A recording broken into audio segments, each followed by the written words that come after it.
திருவாரூர் மாவட்டம் மன்னார்குடி நகரின் கிழக்கு பகுதியை திருவாரூர் சாலையுடன் இணைக்கும் பாலத்தில் இருசக்கர வாகனம் மற்றும் மிதிவண்டிகள் மட்டுமே செல்வதால் இதனை அகலப்படுத்தி கட்டித்தர வேண்டும் என்று பொதுமக்கள் கோரிக்கை விடுத்து வந்தனர். அதன் பேரில் அங்கு 7 கோடி ரூபாய் மதிப்பீட்டில் பாலம் கட்டித்தரப்படும் என்று முதலமைச்சர் மு.க.ஸ்டாலின் அறிவித்திருந்தார். இந்நிலையில் தொழில்துறை அமைச்சர் TRP ராஜா புதிய பாலம் கட்டுவதற்கான பணிகளை அடிக்கல் நாட்டி துவக்கி வைத்தார். செங்கல்பட்டு மாவட்டம் மதுரவாயல் நோக்கி போரூர் பைபாஸ் அருகே சென்று கொண்டிருந்த பேட்டரி கார் திடீரென பழுதடைந்து சாலையின் நடுவே நின்றது. இந்நிலையில் இந்த காருக்கு பின்னால் வந்த லாரி காரின் மீது மோதியது. மேலும் லாரியின் பின்னால் வந்து கொண்டிருந்த மற்றொரு காரும் லாரியின் பின்பக்கத்தில் பலமாக மோதியது. இதில் காரின் முன்பக்கம் அப்பளம் போல் நொறுங்கியது. இதனை அடுத்து தகவல் அறிந்த சம்பவ இடத்திற்கு வந்த மதுரவாயல் போக்குவரத்து போலீசார் லாரி மற்றும் 2 கார்களையும் சாலையில் இருந்து அப்புறப்படுத்தினர். மேலும் லாரிக்கு பின்னால் வந்த காரில் கைக்குழந்தையுடன் ஒரே குடும்பத்தை சேர்ந்த 3 பேர் பயணித்த நிலையில் குழந்தையின் தாய்க்கு தலையில் லேசான காயம் ஏற்பட்டது. இதனை அடுத்து சம்பவ இடத்திற்கு ஆம்புலன்ஸ் வரவழைக்கப்பட்டு அனைவரும் அருகிலுள்ள மருத்துவமனைக்கு அனுப்பி வைக்கப்பட்டனர்.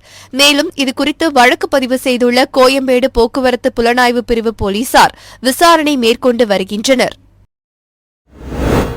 சிவகங்கை மாவட்ட ஆட்சியர் அலுவலகம் அருகே திருப்பத்தூர் சாலையில் கடந்த 2 தினங்களுக்கு முன்பு CP காலனியைச் சேர்ந்த ராமநாதன் தனது ஆட்டோவில் சாலையில் திரும்பும்போது எதிர்பாராத விதமாக எதிரே வந்த அரசு பேருந்து மோதி விபத்துக்குள்ளானது.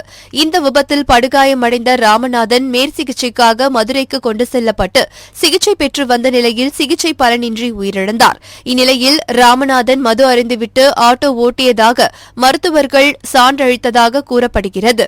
இதற்கு மறுப்பு தெரிவித்த உறவினர்கள் ராமநாதன் உடல்நலக்குறைவால் மாத்திரைகள் சாப்பிட்டு வருவதாகவும் மதுப்பழக்கம் அவருக்கு இல்லை என்றும் சான்றளித்த மருத்துவர் அரசு பேருந்து ஓட்டுநரை காப்பாற்றும் வகையில் தவறான தகவலை வழங்கியுள்ளதாக கூறி மாவட்ட ஆட்சியர் அலுவலகம் அருகே சாலை மறியலில் ஈடுபட்டனர்.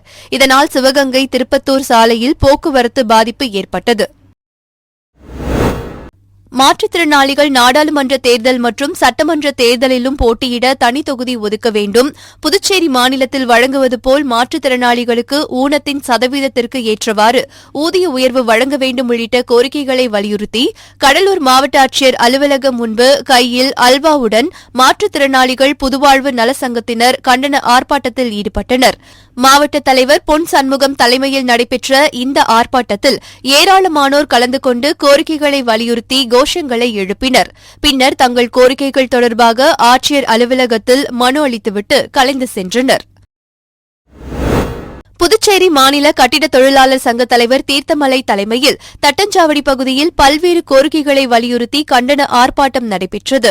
இதில் கட்டிட தொழிலாளர் சங்கத்தினர் கலந்து கொண்டு ஒன்றிய அரசின் தொகுப்பு சட்டங்களை திரும்பப் பெற வேண்டும், கட்டிட தொழிலாளர்கள் பிள்ளைகளுக்கு கல்வி உதவித்தொகை புதுடெல்லியில் கொடுப்பதைப் போல புதுச்சேரியிலும் வழங்க வேண்டும், மாநில அரசின் சட்டங்களை நிறைவேற்ற வேண்டும் உள்ளிட்ட பல்வேறு கோரிக்கைகளை வலியுறுத்தியும் ஒன்றிய அரசை கண்டித்தும் முழக்கங்கள் எழுப்பினர்.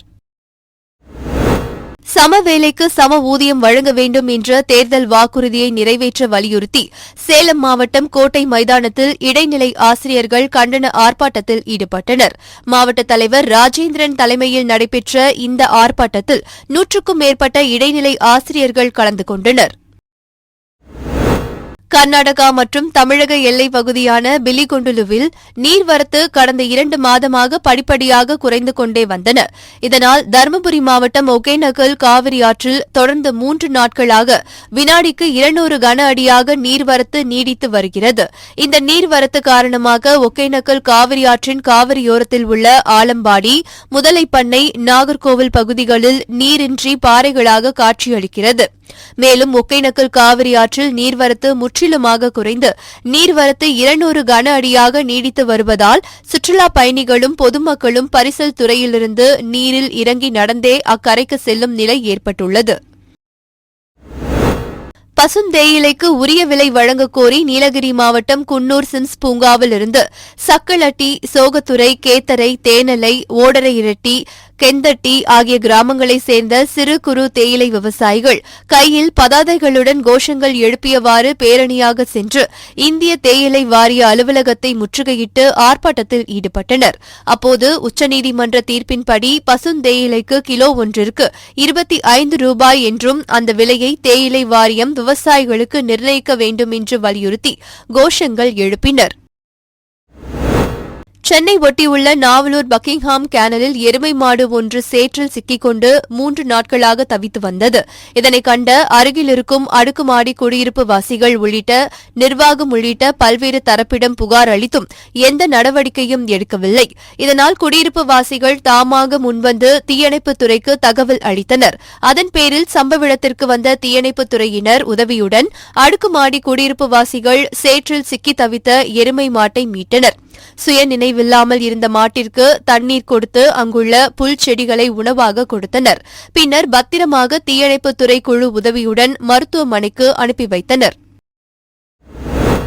இளநிலை வருவாய் ஆய்வாளர் முதுநிலை வருவாய் ஆய்வாளர் பெயர் மாற்ற அரசாணையின் அடிப்படையில் விதி திருத்த அரசாணையினை உடனடியாக வெளியிட வேண்டும் உள்ளிட்ட 10 அம்ச கோரிக்கைகளை வலியுறுத்தி கடலூர் மாவட்டம் விருத்தாச்சலம் சார் ஆட்சியர் அலுவலகத்தில் பணிபுரியும் அனைத்து அதிகாரிகளும் 3வது நாளாக பணி புறக்கணிப்பு செய்து உள்ளிருப்பு போராட்டத்தில் ஈடுபட்டு வருகின்றனர். இதனால் அலுவலகம் முழுவதும் வெறிச்சோடி காணப்படுவதால் அரசு பணிகள் அனைத்தும் முடங்கின. மேலும் பொதுமக்கள் தங்களின் பிரச்சினைகளை கூறுவதற்கும் பட்டா சிட்டா மாற்றம் பெயர் மாற்றம் உள்ளிட்ட எவ்வித பணியும் செய்ய முடியாமல் திரும்பி செல்லும் அவல நிலைக்கு தள்ளப்பட்டனர். நாகை மாவட்டம் அக்கரைப்பேட்டையைச் சேர்ந்த சந்தோஷ் என்பவருக்கு சொந்தமான ஃபைபர் படகில் சகோதரர்கள் ஆத்மநாபன் சிவனை செல்வம் காலஸ்திநாதன் ஆகியோர் 2 நாட்டிக்கல் மைல் தொலைவில் மீன்பிடித்துக் கொண்டிருந்தனர். அப்போது அதே பகுதியில் கீச்சாங்குப்பத்தைச் சேர்ந்த கோகிலா செல்விக்கு சொந்தமான விசைப்படகில் 10 மீனவர்கள் மீன்பிடிக்க சென்றுள்ளனர். இதனைத் தொடர்ந்து அங்கு மீன்பிடித்துக் கொண்டிருந்தபோது ஃபைபர் படகின் மீன்பிடி வலை சேதமடைந்துள்ளது. இதனால் 2 குழுவினருக்கு இடையே மோதல் ஏற்பட்டது. இந்த மோதலில் அக்கரைப்பேட்டையைச் சேர்ந்த சிவனை செல்வம் காலஸ்திநாதன் ஆகியோர் உயிரிழந்தனர். மேலும் மோதலில் இடது கையில் முறிவு ஏற்பட்டு ஆத்மநாபன் என்பவர் நாகை மருத்துவமனையில் அனுமதிக்கப்பட்டுள்ளார். இரு குழுவினரிடையே ஏற்பட்ட மோதலில் ஃபைபர் படகு சேதமடைந்துள்ளது. இந்நிலையில் மீனவர்கள் மோதலில் 2 பேர் கொல்லப்பட்டது தொடர்பாக 8 பேர் கைது செய்யப்பட்டுள்ளனர். மேலும் மாவட்ட காவல்துறை கண்காணிப்பாளர் ஹர்சிங் தலைமையில் இரு கிராமங்களுக்கு இடையே போலீசார் குவிக்கப்பட்டுள்ளதால் பதற்றமான சூழ்நிலை நிலவி வருகிறது. தேனி மாவட்டம் ஸ்ரீரங்கபுரத்தில் உள்ள மைதானத்தில் தீபம் சிலம்பம் தற்காப்பு கலை அறக்கட்டளை மற்றும் தென்னிந்திய பாரம்பரிய சிலம்பாட்ட கலைக்கழகம் சார்பில் சோழன் உலக சாதனை, அதனைத் தொடர்ந்து 2 மணி நேரம் சிலம்பத்தில் நட்சத்திர சிலம்பம் கற்று தனித்திறன் உலக சாதனை நிகழ்ச்சி நடைபெற்றது. இதில் தேனி, சென்னை, மதுரை, திண்டுக்கல், திருச்சி உள்ளிட்ட பல்வேறு மாவட்டங்களைச் சேர்ந்த வீரர் வீராங்கனைகள் மற்றும் அவர்களின் பயிற்சியாளர்கள் என பலர் குழுவினராக பங்கு பெற்றனர். இதில் சிறப்பாக சிலம்பம் சுற்றி போட்டியில் வெற்றி பெற்ற வீரர்களுக்கும் குழுவினருக்கும் பரிசு கோப்பையுடன் பதக்கங்கள் மற்றும் பாராட்டு சான்றிதழ்கள் வழங்கப்பட்டது. தஞ்சாவூர் மாவட்டம் பாபநாசத்தில் இல்லம்தோறும் ஸ்டாலினின் குரல் என்ற தலைப்பில் வீடு வீடாக செல்லும் பரப்புரை துவக்க விழா நிகழ்ச்சி நடைபெற்றது. இந்நிகழ்ச்சியில் முன்னாள் அமைச்சரும் தாட்கோ தலைவருமான மதிவாணன், மாநிலங்களவை உறுப்பினர் கல்யாணசுந்தரம் ஆகியோர் கலந்து கொண்டு பரப்புரை நிகழ்ச்சியை துவக்கி வைத்தனர். இதில் ஒன்றிய கழக செயலாளர் நாசர், ஒன்றிய பெருந்தலைவர் சுமதி கண்ணதாசன், பாபநாசம் பேரூர் கழக செயலாளர் கபிலன், பாபநாசம் பேரூராட்சித் தலைவர் பூங்குழலி கபிலன் உள்ளிட்ட பலர் கலந்து கொண்டனர். திருவாரூர் மாவட்டம் மன்னார்குடியில் உள்ள தனியார் பெண்கள் கல்லூரியில் நடைபெற்ற பட்டமளிப்பு விழாவில் தொழில்துறை அமைச்சர் TRP ராஜா கலந்து கொண்டு 690 மாணவிகளுக்கு பட்டம் வழங்கினார். பின்னர் பேசிய அமைச்சர் TRP ராஜா, தொழில்துறையில் வேகமாக வளர்ந்து வரும் இந்தியாவில் தமிழ்நாட்டின் பங்கு அளப்பரியது என்றும் இந்தியாவில் பணியாற்றும் பெண்களில் 43% தமிழகத்தை சேர்ந்தவர்கள் என்றும் பெருமிதம் தெரிவித்தார். இந்நிகழ்ச்சியில் கல்லூரி முதல்வர் உள்ளிட்ட பலர் கலந்து கொண்டனர். இந்திய அளவில் இண்டஸ்ட்ரியில ஃபேக்டரியில பணிபுரியும் பெண்கள் இந்திய அளவில் சொல்றாங்க. இந்தியாவிலேயே ஃபேக்டரிஸ்ல பணிபுரியும் பெண்களின் கணக்கை நீங்க எடுத்தீங்கன்னா அதுல 43% தமிழ்நாட்டை சேர்ந்த பெண்கள் என்பது இங்க இருக்கும் எல்லோரும் மிகப்பெரிய அளவுக்கு பெருமை கொள்ள வேண்டும். இன்று இந்தியா தொழில் புரட்சியில் மிகப்பெரிய அளவுக்கு வளர்ந்திருக்கிறது என்றால் அதற்கு காரணம் தமிழ்நாடு தான் என்பதை நீங்கள் எல்லோரும் பெருமையுடன் கூற வேண்டும். எங்கு சென்றாலும் அதை பற்றி நீங்கள் பேச வேண்டும். நீங்க எங்கு சென்றாலும் நீங்க பேச வேண்டும் என்றால் முதல்ல உங்க வீட்டில் இருக்கவங்க உங்க முதல்ல போக விடணும். இவ்வளவு தூரம் படிக்க வச்சதே பெருசுன்னு உட்கார்ந்து சில பேர். நாகை மாவட்டம் திருக்குவளையில் உள்ள தனியார் திருமண மண்டபத்தில் BLA 2 பாகநிலை முகவர்கள் பூத் ஒருங்கிணைப்பாளர் ஆலோசனைக் கூட்டம் தமிழ்நாடு மீன் வளர்ச்சி கழக தலைவர் கௌதமன் தலைமையில் நடைபெற்றது. இந்த நிகழ்வில் கீழ்வேளூர் சட்டமன்ற தொகுதி பார்வையாளர் KRN போஸ் கலந்து கொண்டு 2024 நாடாளுமன்ற தேர்தலில் பாகநிலை முகவர்கள் செய்ய வேண்டிய பணிகள் குறித்தும் திமுக அரசு மக்களுக்கு செய்த சாதனைகளை கிராமம் வாரியாக கொண்டு செல்ல வேண்டும் என்றும் பேசினார். இந்த தேர்தல் வருகிற நாடாளுமன்ற தேர்தலில் தேர்தல் பரப்புரையை தொடங்குவதற்கு இந்த தமிழ்நாட்டிலே இருக்கின்ற எந்த சில்லறை கட்சியும் சரி, அட்ரஸே இல்லாத அதிமுகவும் சரி, பாஜகவும் தேர்தலை முன்னெடுப்பதற்கு தயாராக இல்லை. ஆனால் நம்முடைய தலைவர் மாண்பிற்குரிய தளபதி அவர்கள் உங்கள் தொகுதியில் ஸ்டாலின் என்கின்ற ஒரு தலைப்பில் நாடாளுமன்றத்தில் 40 தொகுதிகளுக்கும் ஒரு சிறப்பு மிகுந்த ஒரு கூட்டத்தை ஏற்பாடு செய்தார்கள். அந்த கூட்டத்தை கண்டவுடன் இன்றைக்கு எதிரணியிலே இருப்பதற்கு வேட்பாளராக நிற்பதற்கு நிறைய பேருக்கு தொடரடிக்கு போச்சு. ஏன்னா அப்படி ஒரு சிறப்பு மிகுந்த கூட்டம், ஒரு மாநாடு போல ஒவ்வொரு தொகுதியிலும் இந்த கூட்டம் நடைபெற்றது. அந்த மாநாடு போல நடைபெற்ற கூட்டம் திரைப்படைவதற்கு காரணமாக இருந்த ஒன்றிய நகர பேரூர் செயலாளர்கள், கழக தோழர்கள், உங்கள் அத்துணை பேருக்கும் என் நெஞ்சார்ந்த நன்றியை இந்த நேரத்தில் நான் மீண்டும் தெரிவித்துக் கொள்ள நான் கடமைப்பட்டிருக்கிறேன். கரூர் மாவட்டம் கிருஷ்ணராயபுரம் வட்டம் கீழ சிந்தலவாடி கிராமத்தில் பிரபு சரண்யா தம்பதியினர் 2 குழந்தைகள் மற்றும் குடும்பத்தினருடன் அப்பகுதியில் உள்ள அரசு புறம்போக்கு நிலத்தில் பல ஆண்டுகளாக வீடு கட்டி குடியிருந்து வருகின்றனர். இந்நிலையில் கடந்த சில மாதங்களுக்கு முன்பு வீட்டுமனை பட்டா கேட்டு மாவட்ட ஆட்சியர் அலுவலகத்தில் கொடுத்திருந்த மனுவின் மீது பதில் கடிதம் அனுப்பப்பட்டுள்ளது. அந்த கடிதத்தில் முன்னுரிமை அடிப்படையில் ஆதி திராவிடர் நலத்துறை சார்பில் பட்டா வழங்க நடவடிக்கை மேற்கொள்ளப்பட்டு வருவதாக தெரிவிக்கப்பட்டுள்ளது. ஆனால் தற்போது வரை வீட்டுமனை பட்டா வழங்கவில்லை என கூறி மாவட்ட ஆட்சியர் அலுவலகத்திற்கு குடும்பத்தினருடன் வந்த அவர்கள் தங்களது குழந்தைகளுடன் மண்ணெண்ணெய் ஊற்றி தீக்குளிக்க முயன்றனர். அப்போது பாதுகாப்பு பணியில் இருந்த போலீசார் மற்றும் தீயணைப்புத் துறையினர் அவர்களை தடுத்து நிறுத்தி தண்ணீரை ஊற்றி அதிகாரிகளிடம் அழைத்து சென்றனர். வீட்டுமனை பட்டா கேட்டு குழந்தைகளுடன் ஒரு குடும்பமே மண்ணெண்ணெய் ஊற்றி தீக்குளிக்க முயற்சி செய்த சம்பவத்தால் அப்பகுதியில் சிறிது நேரம் பரபரப்பு ஏற்பட்டது. பல்வேறு கோரிக்கைகளை வலியுறுத்தி மதுரை மாவட்டம் இடைநிலை பதிவு மூப்பு ஆசிரியர்கள் இயக்கம் சார்பில் தல்லாக்குளத்தில் உள்ள முதன்மை கல்வி அலுவலகம் முன்பு ஆர்ப்பாட்டம் நடைபெற்றது.